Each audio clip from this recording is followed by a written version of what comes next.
우리의 삶과 신앙이 항상 하나님의 뜻을 따라서 살면 좋겠지만 우리 인간이라는 존재는 연약하고 부족하기 때문에 그렇지 못할 때가 많은 것이 우리의 현실입니다. 그래서 저는 이러한 우리의 삶과 신앙이 마치 어린아이들이 이 팽이놀이를 하는 것과 같다는 생각을 종종 합니다. 아시는 것처럼 팽이는 그냥 놔둔다고 저절로 돌아가지 않습니다. 팽이가 계속 돌아가게 하려면 노력이 필요하고 때때로 팽이채로 팽이를 쳐야 합니다. 마찬가지로 우리 인간도 어떤 노력 없이 하나님의 뜻을 따라서 산다는 것은 거의 불가능에 가까운 일입니다. 항상 말씀과 기도로 우리 자신을 내려쳐야 하고 성령께서 힘을 주셔야 나라는 존재의 팽이가 돌아갈 수 있고 우리는 비로소 하나님의 백성으로서의 온전한 삶을 이어갈 수 있습니다. 오늘 우리가 읽은 출애굽기 17장에서 이스라엘 백성들은 광야에서 목이 말라 죽겠다고 하나님께 대들고 항의합니다. 이 성경의 문학 장르 중에서 이 불평 이야기라는 장르가 따로 있습니다. 이스라엘 백성들이 하나님을 향해서 얼마나 자주 불평과 불만을 쏟아냈으면 그것이 하나의 문학적인 형식이 될 정도였습니다. 그리고 이 모든 불평에는 한 가지 공통점이 있는데 그것은 노력하지 않고 인내하지 않는 신앙, 바로 이것입니다.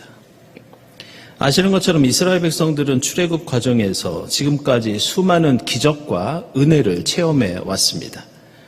그들은 이집트에 있을 때 끔찍한 10가지 재앙으로부터 벗어날 수 있었고 추격해오는 이집트 병사들을 피해서 홍해바다를 안전하게 건너갈 수 있었으며 낮에는 구름기둥으로 밤에는 불기둥으로 인도하시는 하나님의 임재와 구원을 직접 체험할 수 있었습니다.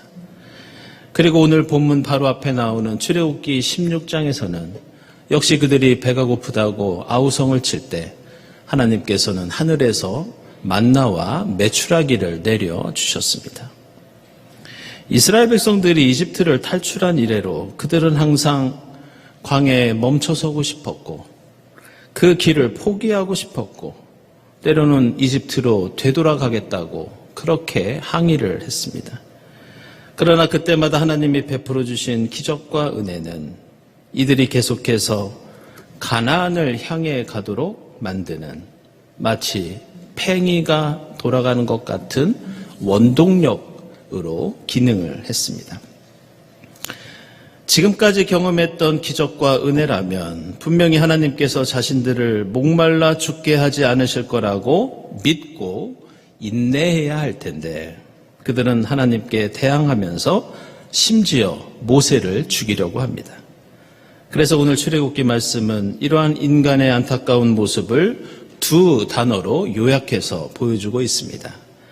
그것은 오늘 출애굽기 17장 7절에 나오는 하나님께 대들었다는 뜻의 무리바라는 말과 그리고 하나님을 시험했다는 마사, 바로 이 두 단어였습니다. 그리고 무리바와 마사라는 단어 속에 들어있는 공통된 특징은 한마디로 노력하지 않는 신앙, 참고 인내하지 못하는 믿음입니다. 근데 오늘 이 출애굽기의 무리바와 마사에서 일어난 이 사건은 오늘 본문 바로 다음에 나오는 어떤 한 이야기와 긴밀하게 연결되어 있습니다. 그것은 17장 8절 이하에 나오는 이스라엘 백성들이 아말렉 족속을 물리친다는 그런 이야기입니다.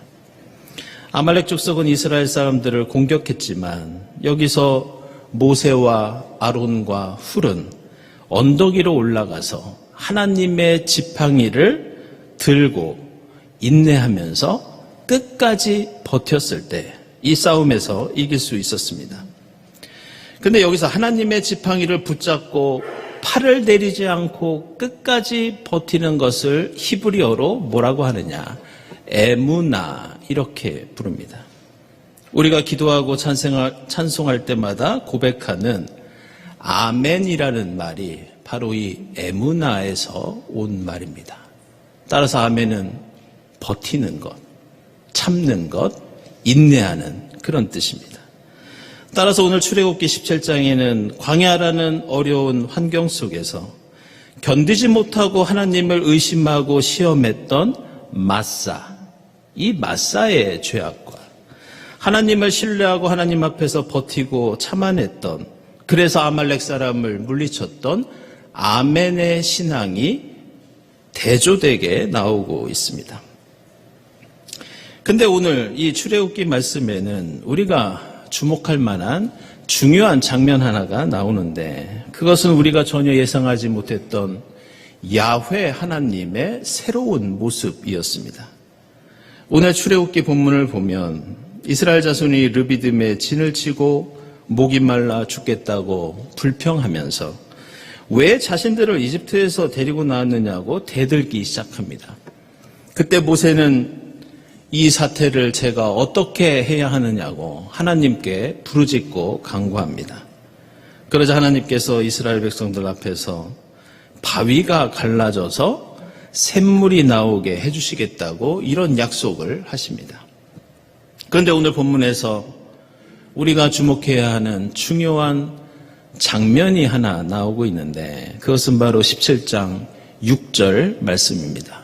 제가 읽어보면 이제 내가 저기 호렙산 바위 위에서 너희 앞에 서겠으니 너는 그 바위를 쳐라. 그러면 거기에서 이 백성이 마실 물이 터져 나올 것이다. 바로 이 구절입니다. 이 구절에는 성경의 다른 곳에서 찾아보기 힘든 이색적인 장면이 나오는데, 그것은 하나님께서 이제 내가 저기 호렙산 바위 위에서 너희 앞에 서겠다. 바로 이 대목입니다.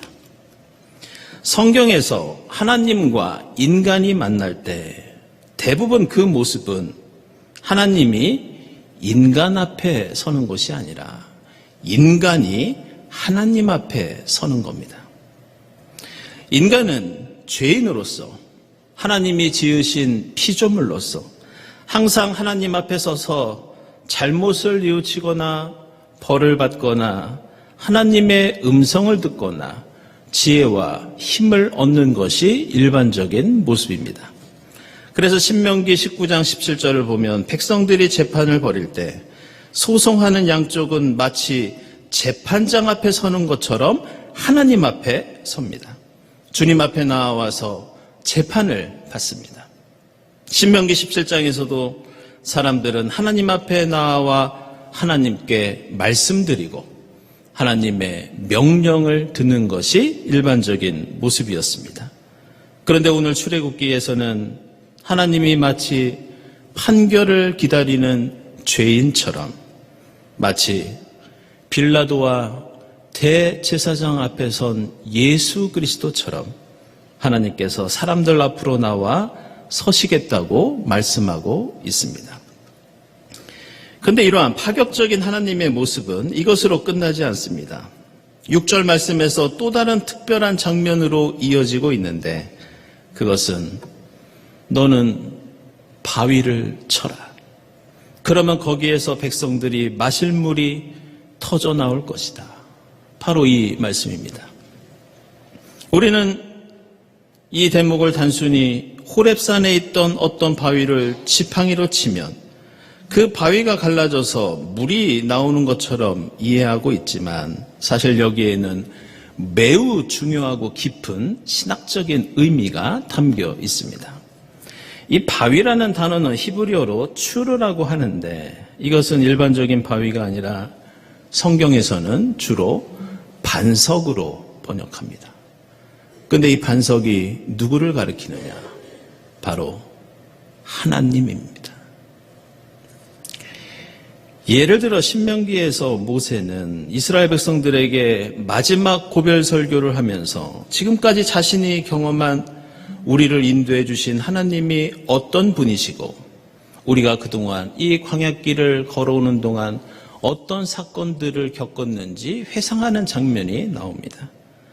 그런데 특별히 32장 4절에서 모세가 이렇게 고백합니다.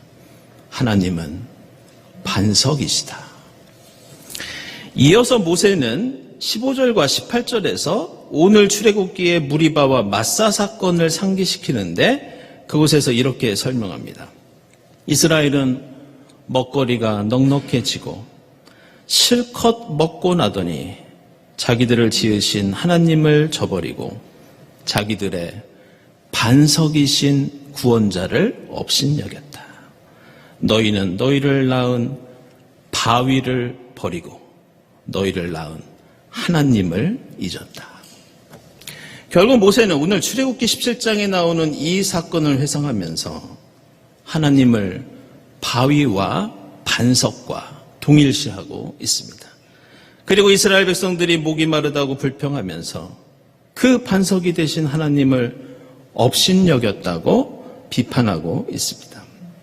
이것은 신명기뿐만이 아니라 시편 말씀에서도 똑같이 등장합니다. 시편 78편을 보면 오늘 출애굽기의 이 사건을 역시 되새기면서 하나님께서 바위를 쪼개셔서 깊은 샘에서 솟아오르는 것 같이 물을 흡족하게 마시게 하겠다고 하셨다고 하나님을 찬양합니다. 그런데 78편 35절에서 이렇게 고백합니다.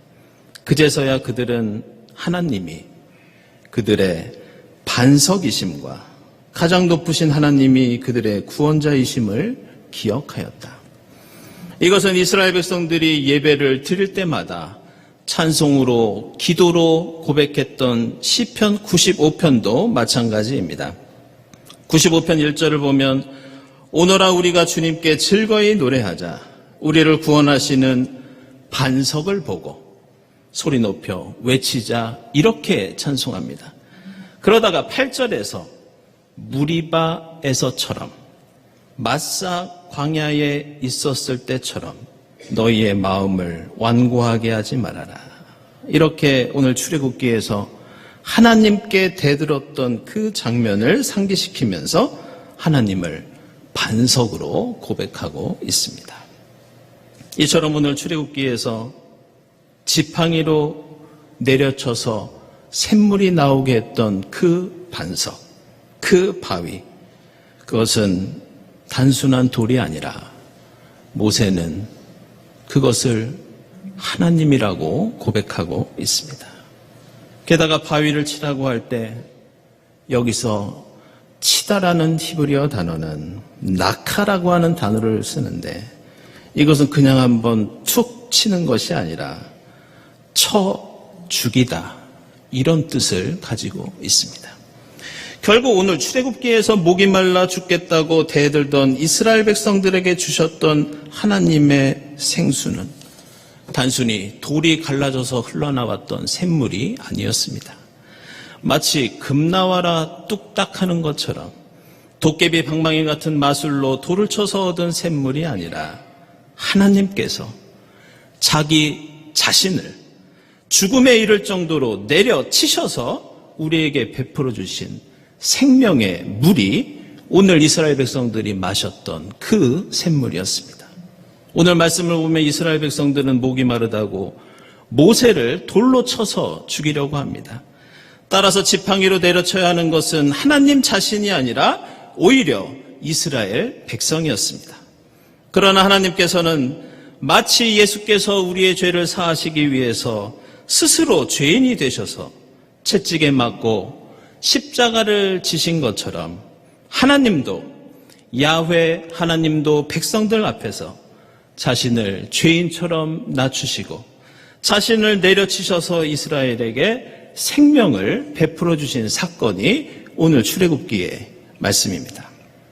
우리는 하나님에 대해서 생각할 때 하나님께서는 전지전능하셔서 무엇이든지 말씀만 하시면 이루어진다고 생각합니다. 별다른 노력 없이도 별다른 인내 없이도 하나님께서는 손가락 하나 까딱하지 않으시고 모든 것을 가능하게 하는 존재라고 여깁니다. 그러나 오늘 말씀은 우리에게 매우 중요한 점을 가르쳐주고 있습니다. 그것은 오늘 빌립보서에서 예수께서 자기 자신을 비우고 낮추고 종이 되어 십자가에서 죽기까지 참고 인내하며 순종하셨던 것처럼 야훼 하나님도 마찬가지라는 뜻입니다. 하나님께서도 믿지 못하고 불평하는 우리에게 생명의 샘물을 부어주시기 위해서 참으시고 인내하시고 자신을 희생하신다고 말씀하고 있습니다. 오늘 이러한 하나님의 모습은 광야 같은 인생길을 가는 우리에게 중요한 점을 일깨워주고 있습니다. 그것은 우리의 신앙도 야훼 하나님처럼 예수처럼 조금 더 참고 조금 더 인내하면서 겸손하게 하나님의 때를 기다릴 때 우리에게는 생명의 샘물이 부활의 생명이 주어진다는 사실입니다. 우리는 매일 찬송을 부르고 기도를 할 때마다 하나님 앞에서 아멘이라고 고백을 합니다.